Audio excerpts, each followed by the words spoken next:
Good morning! So, ayun, meron akong na-observe dito sa akin Hyundai Ion, no? So, kakapalit ko lang ng mga belts, both dun sa alternator tsaka dun sa AC. Pero, may mga chances na nakakarinig ako nung squeaky na sound.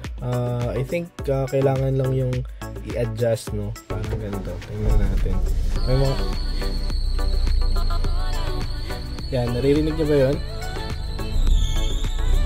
Yan, nawawala siya, pero may mga times na merong squeaky na sound. So, feeling ko, dun sa area nung belt na pinalit, no?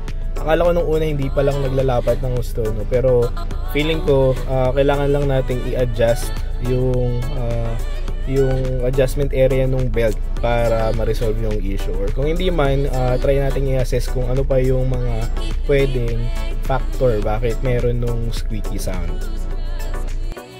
Alright, so first things first, ipop muna natin yung hood. Tapos, puntahan natin doon sa engine bay. And usually makikita yan dito sa area na to, no? So ito yung mga belt natin. So ito yung belt nung alternator. Tapos may belt yan dito sa side na to nung sa AC. Ito, nakikita niyo yung aking kamay yan. Yan, may belt yan dyan. Kakapalit ko lang nito. Replacement lang yung pinalit ko dyan actually.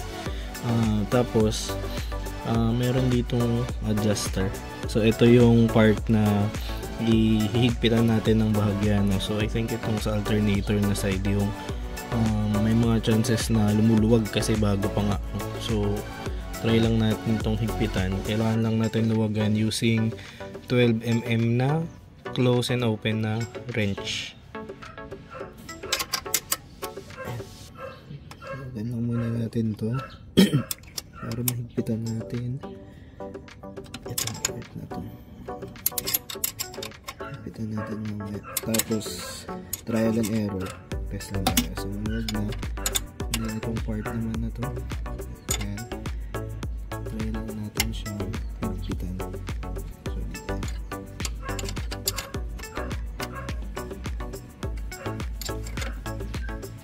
ayun, dito lang yan.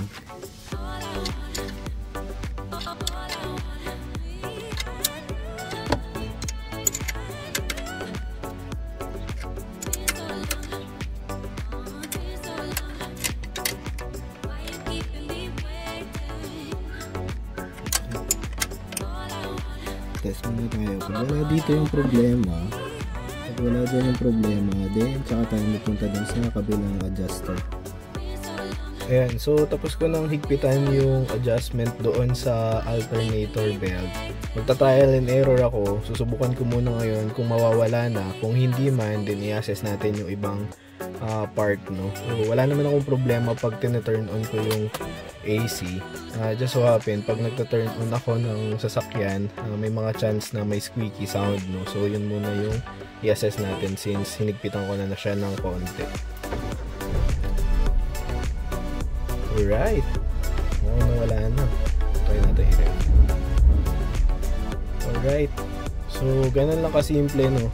Madalas nangyayari yan doon sa mga bagong palit na belt.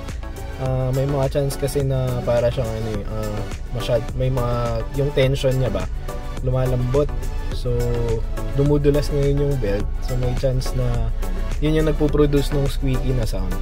Pero dahil hinigpitan natin ng bahagya, konti lang naman yung higpit na ginawa natin, no, nawala na yung squeaky sound. So ang reminder lang siguro doon, pagka in-adjust mo yung part na yon, no, ng belt for the alternator, wag din sobrang higpit kasi it's either sirain niya yung component na nasa loob, yung ibang mga part na pinag-iikutan ng belt, or maputulan ka ng belt ng mas maaga. So from time to time, kailangan mo lang kunin yung tamang timpla nung adjustment, no?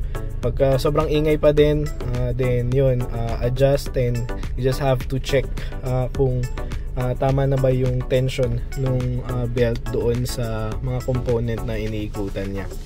So yun lang muna.